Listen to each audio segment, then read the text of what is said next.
Bago ang hearing ngayon, lumabas ang isang liham na pirmado ng nagpakilalang dating aide at bagman ni Vice President Sara Duterte na si Ramil Madriaga. Idinetalye roon ang magiging hakbang daw para mapatalsik ang Pangulo maging ang plano kung hindi raw yun maisasakatuparan. Balitang hatid ni Tina Panganiban Perez. Nakuha ng GMA News ang liham na ito mula sa isang reliable source sa kampo ni Ramil Madriaga. Sulat kamay, pirmado at may petsang April 11, 2026. Si Madriaga ang nagpakilalang dating aide at bagman umano ni Vice President Sara Duterte at isa sa mga pinahaharap na testigo sa impeachment proceedings na isinasagawa ng House Committee on Justice. Sa dokumento, tinukoy ni Madriaga si FPRRD, ang initials ni former President Rodrigo Roa Duterte.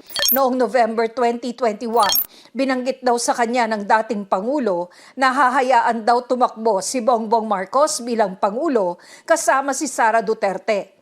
Pero kukunin nila ang pagkapangulo pagsapit ng taong 2025. Ito raw ay para mapalawig ang kontrol ni Duterte sa gobyerno at gagamitin lamang si Marcos bilang political tool. Pagkatapos daw manumpa sa tungkulin ni VP Sara noong taong 2022, sinabi ng dating Pangulo sa isa namang pulong kasama si Madriaga at ilang retiradong general, ang plano niyang alisin sa pwesto si Pangulong Marcos sa anumang paraan.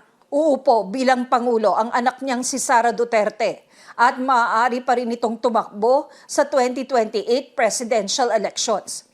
Dagdag pa raw ng nakatatandang Duterte. Alam daw ni Pangulong Marcos na bababa siya sa pwesto sa 2025 at ibibigay ito kay VP Sara. Kwento ni Madriaga, bago mapatalsik si Marcos, magkakaroon ng mass resignations ng government officials, mga rally, pagpaslang ng mga opisyal ng gobyerno, civil disobedience at pagsalakay sa Malacanang Palace na mga kinuha nilang mga grupo at individual. Ito raw ang assignment ni Madriaga, ang mag-recruit ng mga makikibahagi, kabilang ang mga kriminal at kahit mga sindikato. At kapag nagkakagulo na, ito raw ang magiging daan para magsagawa ang militar ng kudeta.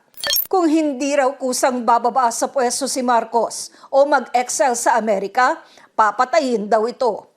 Hinihinga namin ang reaksyon dito si Vice President Duterte, pero dati na niyang itinanggi na nagtrabaho sa kanya si Madriaga. May natanggap naman ang House Committee on Justice na kopya ng petisyon ng asawa ng bise na si Attorney Man Scarpio na humihiling sa Quezon City Regional Trial Court na pigilan ang paglalabas ng income tax returns nila ng bise sa impeachment hearing. Maliban daw kasi sa walang jurisdiksyon ng House Committee on Justice, labag din daw ito sa right to privacy ni Carpio na walang kinalaman sa impeachment. Pero kinontra ito ni Ridon. Hindi po yung totoo. Kasi ITRs are public documents. Kailangan pong makita kung meron po bang unexplained wealth ang atin pong pangalawang Pangulo. Tina Panganiban Perez, nagbabalita para sa GMA News.